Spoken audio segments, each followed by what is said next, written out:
मनोजवं मारुततुल्यवेगं जितेन्द्रियं बुद्धिमतां वरिष्ठं वातात्मजं मानरयूथमुख्यं श्रीरामदूतं शरणं प्रपद्ये। श्रद्धालु भक्तगण, राजा परीक्षित जी को सुखदेव स्वामी विदुर जी और मैत्रेय जी का संवाद सुना रहे हैं। मैत्रेय जी ने विदुर जी को माता देवहूति और महर्षि कर्दम के विवाह की कथा सुनाते हुए ये अवगत कराया कि महर्षि कर्दम जी और माता देवहूति के संयोग से उनके 9 पुत्रियां हुईं और पुत्रियों के जन्म लेते ही कर्दम जी संन्यास मार्ग के लिए निकलने को हुए। तभी माता देवहूति उनसे निवेदन करके उन्हें रोक लेती हैं कि हे स्वामी, जब इन बेटियों का विवाह हो जाए और मेरे बुढ़ापे का सहारा एक पुत्र हो जाए तब आप वन के लिए चले जाना, मैं आपको नहीं रोकूंगी। कर्दम जी ये समझकर कि मेरे घर साक्षात भगवान का जन्म होना है, वे रुक जाते हैं। कालांतर में माता देवहूति और कर्दम जी के संयोग से भगवान कपिल का अवतार होता है, जो साक्षात नारायण के अवतार हैं। ब्रह्मा जी को जब पता चलता है कि साक्षात नारायण ने कपिल के रूप में कर्दम जी के यहाँ अवतार लिया है, तो वे अपने 9 मानस पुत्रों 9 ऋषियों सहित कर्दम जी के यहाँ पधारते हैं। कपिल देव जी का दर्शन करते हैं। कर्दम जी ब्रह्मा जी के सामने प्रस्ताव रखते हैं कि प्रभु, मेरे 9 पुत्रियाँ हैं और ये 9 आपके बेटे आपके साथ आए हैं। इनका यदि आपस में विवाह कर दिया जाए तो मुझे वर के लिए नहीं भटकना पड़ेगा और आपको भी इनके लिए कन्याएं नहीं ढूंढनी पड़ेंगी। ब्रह्मा जी की स्वीकृति से कर्दम जी की 9 कन्याओं का विवाह उन 9 मानस पुत्रों के साथ, जो ब्रह्मा जी के मानस पुत्र हैं, के साथ संपन्न हो जाता है। इसके बाद कर्दम जी जब बेटियां ससुराल चली जाती हैं तो वे संन्यास मार्ग लेके वन को चले जाते हैं। माता देवहूति उनको नहीं रोकती हैं। अब घर में केवल माता देवहूति और उनके पुत्र भगवान कपिल देव ही रह जाते हैं। एक दिन माता देवहूति कपिल भगवान के पास आकर बोली, निर्विन्ना नितराम भूमन् सदिन्द्रिय तर्षणात् येन संभाव्यमानेन प्रपन्नान्धम नमः प्रभो। माता देवहूति कहती हैं कि हे प्रभु, मैंने संसार में इतने सुख भोगे हैं, इतने विषय भोगों का सेवन किया है कि उतने सुख संसार की कोई भी स्त्री भोगने की कल्पना भी नहीं कर सकती। मैं राजा मनु की पुत्री हूँ। राजा मनु पृथ्वी के पहले राजा हैं, इसलिए राजकुमारी होने के नाते मैंने सभी राजसी वैभवों का सेवन किया, सभी राजसी सुख भोगे। इसके पश्चात मुझे कर्दम जी जैसे पति मिले और जो सभी साधनों से समृद्ध थे। उन्होंने मुझको कामद विमान में बैठाल कर नाना प्रकार के भोगों का सेवन कराया, नाना प्रकार के सुख प्रदान किए, परंतु इतना सब सुख पाने के बाद भी मेरी आत्मा अभी तृप्त नहीं है, मन को संतोष नहीं हो रहा है। ऐसा लगता है कि जैसे अभी जीवन में कुछ अपूर्णता है, कुछ पाने के लिए शेष है। हे बेटा, मैं जानती हूँ कि तुम मेरे पुत्र ही नहीं हो, तुम साक्षात भगवान हो, ब्रह्म ज्ञानी हो। तुम्हारा अवतरण इस धरती पर ब्रह्म का ज्ञान प्रकाशित करने के लिए हुआ है। इसलिए हे पुत्र, हे भगवान, मैं निवेदन करती हूँ कि अपने ज्ञान रूपी कटार से मेरे अज्ञान रूपी वृक्ष को नष्ट कर दो। मेरे अज्ञान रूपी वृक्ष को अपने ज्ञान रूपी कटार से गिरा डालो। अपने ज्ञान से मेरे अज्ञान का अंधकार दूर कर दो।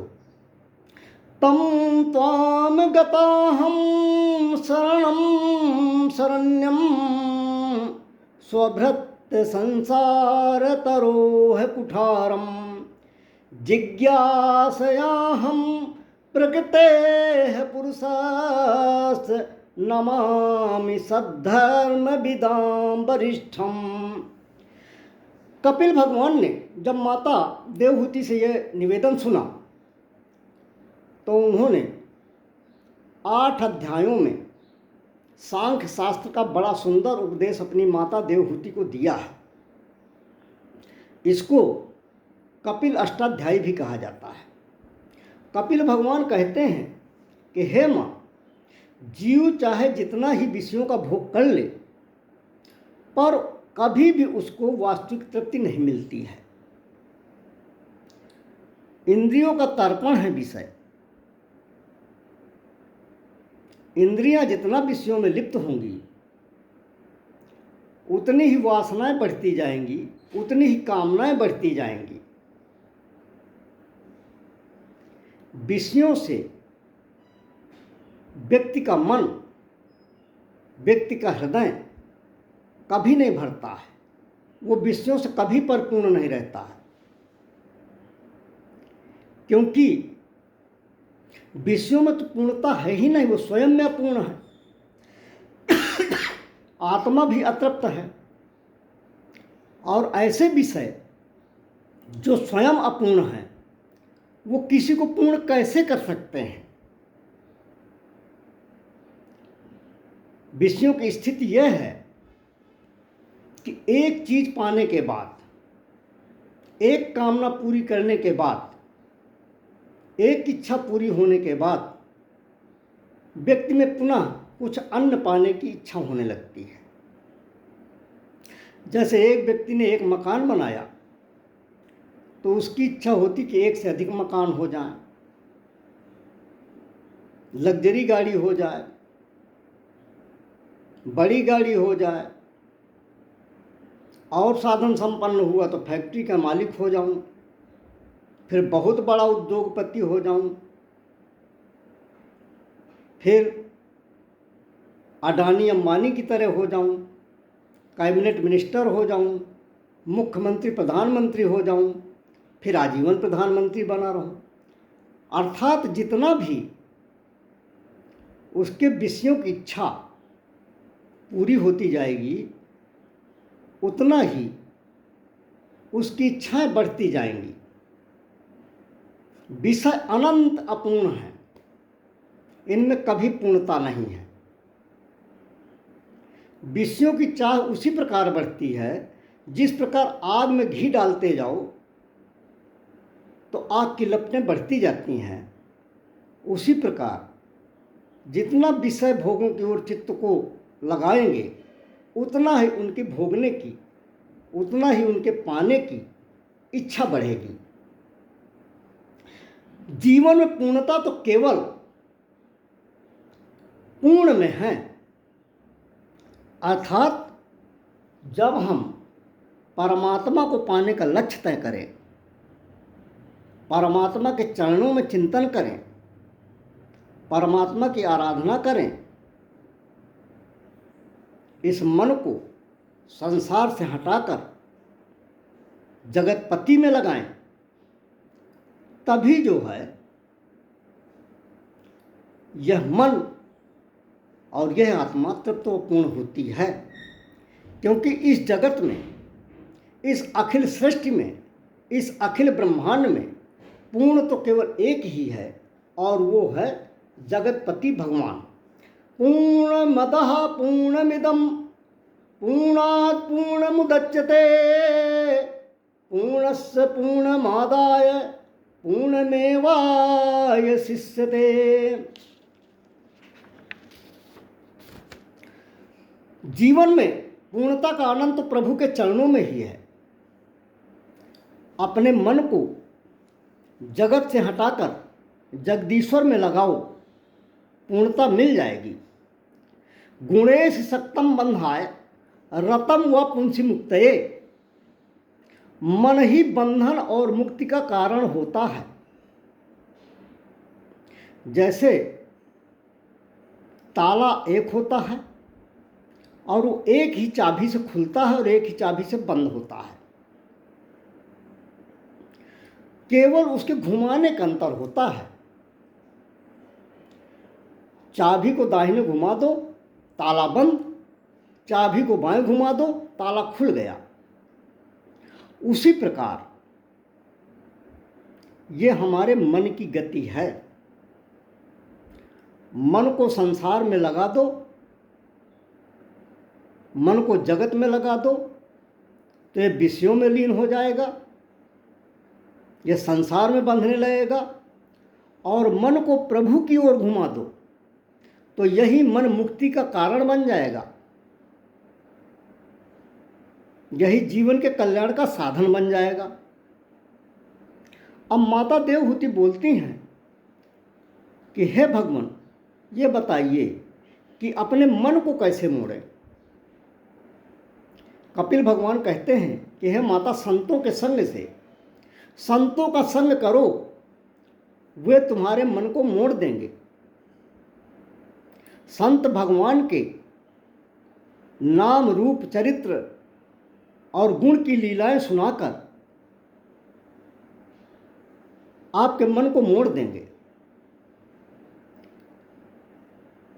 भगवान की ओर संत ही मन को मोड़ने में सक्षम है।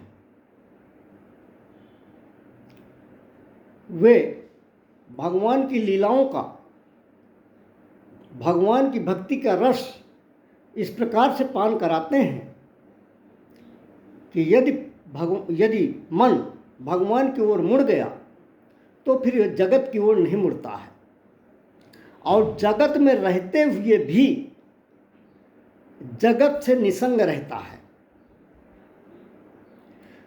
जैसे नशे वाले व्यक्ति का साथ करने से नशे की आदत होती है, वैसे ही भगवान के रसिक संतों की संगत से वे भगवान के अमृत रस रूपी चरित्र पान का रसिक बना देते हैं। माता देवहूति अब पूछती हैं कि हे पुत्र, संत की क्या पहचान है? कैसे पता चलेगा कि ये भगवत रसिक संत हैं, भगवत रसिक साधु हैं? कपिल भगवान कहते हैं कि माता, संतों के 5 लक्षण होते हैं। तितिक्षवः कारुणिकाः, सुहृता सर्वदेहिनां, अजात शत्रवः शान्ताः, साधवः साधुभूषणः। साधु तितिक्षव होते हैं, अर्थात बहुत ही सहनशील होते हैं। साधु मान अपमान से परे होते हैं। दंडवत करो, उनके चरणों में पुष्प अर्पण करो, उनके गले में माला पहनाओ और उनका अभिनंदन समारोह करो, तब भी उनके हृदय में कोई प्रसन्नता, अभिमान नहीं होता है। और यदि उनका तिरस्कार करो, उनकी उपेक्षा करो, उनसे गलत व्यवहार करो, तो भी वो मुंह लटका कर नहीं बैठते हैं। वो सुख दुख में समान रहते हैं, मान और अपमान में समान रहते हैं, समदर्शी होते हैं, दोनों स्थितियों को समान रूप से मानते हैं। क्योंकि संत आत्मस्थ होते हैं, अपने में ही स्थित होते हैं। संत अपने विचारों से, अपने कृत्यों से दूसरों का सुख ही देखते हैं और दूसरों के दुख से वे दुखी होते हैं, क्योंकि उनमें करुणा का भाव होता है। कारुणिका है, बहुत करुण होते हैं संत, बहुत दया का भाव होता है। सुहृद सर्वदेहिनाम, सभी प्राणियों के प्रति उनमें सुहृद का भाव होता है, बंधुता का भाव होता है। वसुधैव कुटुंबकम ही उनका मुख्य धर्म होता है। उनको अपने से भिन्न अलग कोई नहीं दिखता है। वे सबको अपना मानते हैं। वे संसार के सभी प्राणियों में भगवान को देखते हैं। उनका यह सूत्र होता है कि ईश्वर अंश जीव अविनाशी, चेतन अमल सहज सुख राशि। तो वो किसी को दूसरा नहीं मानते, सबको अपना ही मानते हैं। क्योंकि जब वे सभी में ईश्वर का वास मानते हैं, सभी की ईश्वर में मानते हैं, तो संत से ईश्वर पृथक नहीं होता है। इसीलिए संत किसी को पराया नहीं मानते हैं। और जब उनके लिए कोई पराया नहीं है तो अपना जो होता है वो शत्रु होता नहीं है। और जब कोई शत्रु नहीं है तो इसलिए वे अजात शत्रु होते हैं। निज प्रभु मैं देखहि जगत के ही सन करहि विरोध। संत स्वभाव से शांत होता है, क्रोध रहित होता है, संपूर्ण जगत को भगवान में देखते हैं। जब सब अपने हैं तो क्रोध किस पर करें? क्रोध तो उस पर आता है जो अपना नहीं है। और जो अपना है, जो अपना बंधु बांधव है, अपना इष्ट है, अपना मित्र है, तो उससे क्रोध कैसा किया जाए? इसलिए संत को कभी क्रोध नहीं आता है। और संत जो है वो कभी अपनी सज्जनता को नहीं छोड़ता है। अपनी जो संत वाले गुण होते हैं उनका त्याग कभी संत नहीं करता है।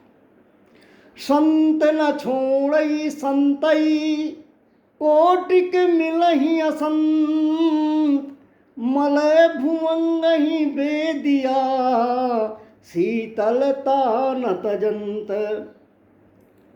तो इस प्रकार संत अपनी संतई को कभी नहीं छोड़ते हैं।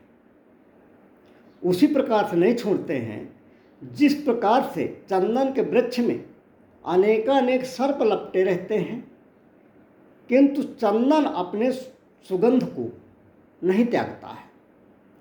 वो अपने गुण सुगंध को सदैव फैलाता रहता है, वातावरण को सुगंध प्रदान करता रहता है।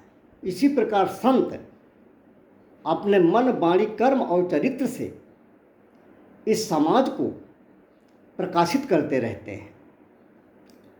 और लोग कहते हैं कि अगर संत को क्रोध नहीं आता है तो श्राप क्यों दे देते हैं? वेदों, पुराणों, शास्त्रों में ऐसी बहुत सी कथाएं आई हैं कि संत ने श्राप दे दिया। तो इसका उत्तर यह है कि जब शरीर में कोई रोग हो जाता है तो व्यक्ति उसकी चिकित्सा कराता है और चिकित्सक उसके कल्याण के लिए कड़वी दवा देता है। और ज़रूरत पड़ी, कहीं घाव है, फोड़ा फुंसी है, तो उसको स्वस्थ करने के लिए शल्यक्रिया भी करता है, ऑपरेशन करता है।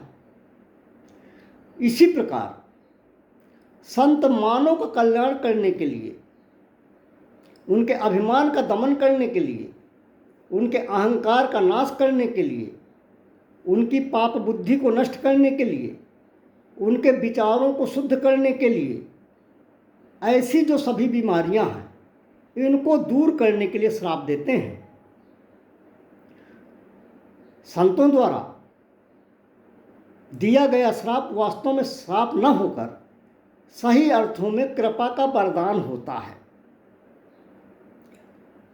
शास्त्रों और पुराणों को उठाकर देख ले, आज तक संतों ने जिनको जिनको श्राप दिया है, सही अर्थों में उनका कल्याण हुआ है और उनका उद्धार स्वयं भगवान ने किया है। ऐसे अनेकानेक उदाहरण हैं। सनक, सनंदन, सनातन और सनत कुमार ऋषियों ने भगवान के पार्षदों जय और विजय को श्राप दिया, क्योंकि उनको अहंकार हो गया था कि हम भगवान के बहुत बड़े पार्षद हैं। उनमें अशिष्टता आ गई थी, इसलिए उन्होंने जय विजय को राक्षस होने का जब श्राप दिया, तो श्राप देते ही उनका मन निर्मल हो गया, उनमें निर्मलता आ गई और वो चरणों में ऋषियों के गिर पड़े। और इसके बाद जब वे राक्षस बने तो भगवान के द्वारा उनका उद्धार हुआ, और उद्धार होने के बाद जब वे पुनः पार्षद बने तो उनमें अहंकार की, दंभ की भावना नहीं थी, पाप की बुद्धि नहीं थी। तो इस प्रकार अन्य भी जो कथाएं आती हैं, उन सब में यही निहित था कि जिनको अहंकार हुआ, जिनकी बुद्धि में पाप समाया, दुराचारपूर्ण विचार आए, उनको नष्ट करने के लिए संतों ने श्राप दिया। तो संतों का जो उदार चरित्र होता है, जो उनका स्वभाव होता है, वो जगत का हित होता है। अब आगे कपिल भगवान ने माता देवहूति को सृष्टि की प्रक्रिया बताई है। सृष्टि की प्रक्रिया भागवत जी में कई जगह वर्णित है और उसी की प्रक्रिया हमने पूर्व में वर्णित की है, और वही प्रक्रिया ये चल भी रही है। ये कथा भी सृष्टि प्रक्रिया का अंग है।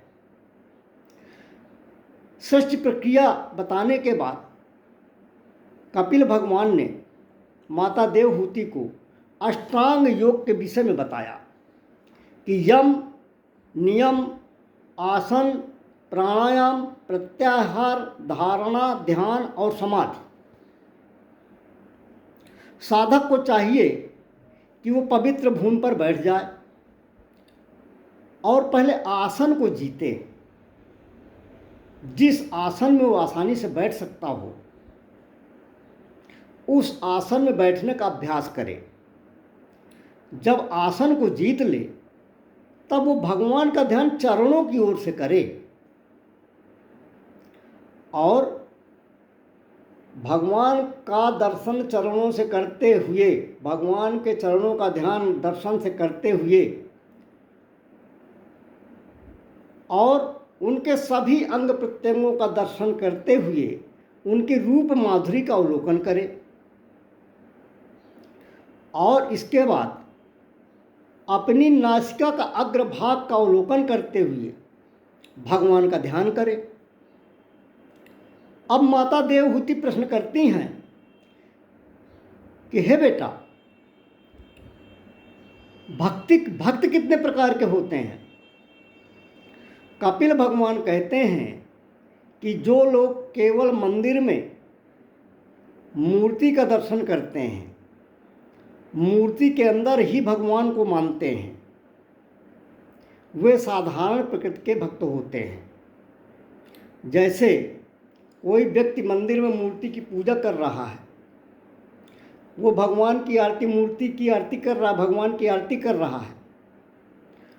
उसी आरती के दौरान एक कुत्ता अंदर प्रवेश कर जाता है या कोई दूसरा जानवर प्रवेश कर जाता है, तो आरती बीच में छोड़कर उस जानवर या उस कुत्ते को डंडा लेकर दौड़ा लेता है। तो ऐसे व्यक्ति को साधारण भक्त कहेंगे, क्योंकि वो भगवान की मूर्ति में तो भगवान देख रहा है, किंतु वो कुत्ता या जानवर जो वहाँ पर आया हुआ है, उस पे भगवान नहीं देखता है। वो उसको कुत्ते या जानवर के रूप में देख रहा है। जबकि यह सर्वविदित है कि ईश्वर अंश जीव अविनाशी, कि प्रत्येक जीव ईश्वर का अंश है। तो जो व्यक्ति इस तथ्य को भूला हुआ है कि प्रत्येक जीव में ईश्वर का वास है और केवल मूर्ति में ही भगवान है, वो साधारण प्रकृति का भक्त है। और मध्यम प्रकृति का भक्त, कोई व्यक्ति मंदिर में भगवान की मूर्ति की पूजा कर रहा है, उसी दौरान एक संत वहाँ पधार जाते हैं, तो भगवान की पूजा करने के साथ ही संत का भी सम्मान करते हैं, संत की ओर भी श्रद्धा से झुकते हैं। तो ये मध्यम श्रेणी के भक्त हैं, क्योंकि उनको केवल मूर्ति में भगवान नहीं दिखते हैं, संत लोगों में या पूजनीय लोगों में भी वे भगवान का दर्शन करते हैं। इसलिए ऐसे लोगों को मध्यम कोटि का भक्त कहा जाता है।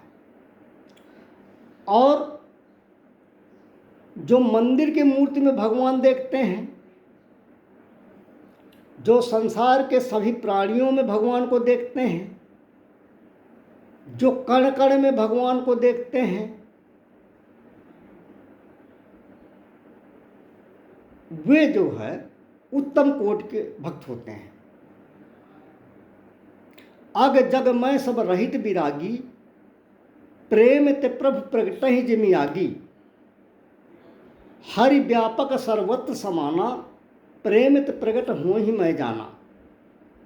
जो सभी जगह भगवान का दर्शन करते हैं, सभी जीवों में भगवान का दर्शन करते हैं, कण कण में भगवान को दर्शन करते हैं, वे उत्तम कोटि के भक्त होते हैं।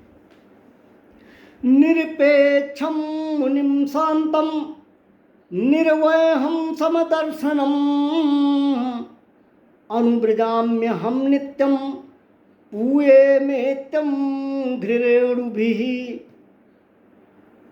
भगवान कपिल कहते हैं कि हे माता, जो निरपेक्ष होते हैं, अर्थात जो किसी से कोई अपेक्षा नहीं रखते हैं, कोई आशा नहीं रखते हैं, और मेरे भजन में दृढ़ रहता है, भगवान के भजन में दृढ़ रहता है, और जो भगवान ने दिया है उसी को पर्याप्त मानते हैं, उसी को स्वीकार करते हैं, उसी को ग्रहण करते हैं, ऐसे भक्तों के मैं पीछे पीछे घूमता हूँ। और ऐसे भक्त जो किसी से कोई अपेक्षा आशा नहीं करते हैं, जो ये मानते हैं कि जितना है वो हरि की इच्छा से है, और जो भगवान के चरणों में अनुरक्त रहते हैं, उस भक्त के चरणों की धूल मैं अपने सिर में धारण करता हूँ। ऐसे भक्तों की चरणों की पवित्र धूल लेकर मैं अपने आप को पवित्र करता हूँ। भगवान कपिल जी ने भक्तों की महिमा गाते हुए कहा, माता, जो प्रभु का भजन न करके विषयों में ही रमण करते रहते हैं, ऐसे विषयी जीव को यमदूत लेने आते हैं। यह संसार एक दुखतंत्र है। हम संसार के विषयों को सुख का नाम तो देते हैं, परंतु क्या कभी सुखी होते हैं? अर्थात नहीं होते हैं। और जिसने जान लिया कि आनंद तो हमारे अंदर हृदय में ही ईश्वर के नाम रूपी रस का भरा हुआ है, और जो इस अपने हृदय के अंदर भरे हुए ईश्वर रूपी रस का आनंद लेता है, उसका पान करता है, वही जीवन को धन्य कर लेता है। बलम में पश्च माया स्त्री मया जमीनो दिशाम, या करोति पदाक्रांतान भ्रूव्रजम्भेण केवलम।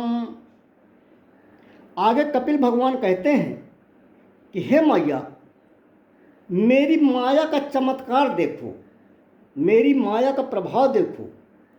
ये बड़े बड़े ज्ञानियों को, बड़े बड़े योगियों को, बड़े बड़े मनुष्यों और तपस्वियों को अपनी भृगु टेढ़ी करके संसार के भवसागर में डाल देती है, भ्रम में डाल देती है।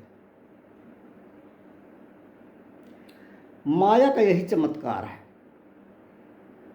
वो जीव को इस तरह के संसार का दर्शन कराती है कि जीव संसार को, संसार की चीज़ों को शाश्वत सत्य मानकर चलता है, जबकि ईश्वर सत्यम जगत मिथ्या, ईश्वर सत्य है, संसार मिथ्या है। यह बार बार हमारे शास्त्र, हमारी श्रुतियाँ, हमारे पुराण, हमारे धर्मग्रंथ कहते हैं। किंतु बड़े बड़े योगी मुनि इस माया के कुचक्र में ऐसे फंसते हैं कि इनको ये दिखाई पड़ता है कि जगत सत्यम, शाश्वत सत्यम जगत, उनको ये दिखाई पड़ता है। उनकी मन बुद्धि में ऐसा पर्दा पड़ता है कि इनको शाश्वत सत्य, शाश्वत सत्य ईश्वर नहीं दिखाई पड़ता। और जब व्यक्ति अपने मन को संभाल लेता है, अपने मन को, अपनी इंद्रियों को निग्रह के अधीन कर लेता है और मन को भगवत चरणों की ओर मोड़ देता है, तब उसको यह ज्ञान होता है कि ईश्वर सत्यम जगत मिथ्या। भगवान नर नारायण ही ऐसे हुए हैं जो माया से प्रभावित नहीं हुए हैं। नर नारायण ऋषि के अलावा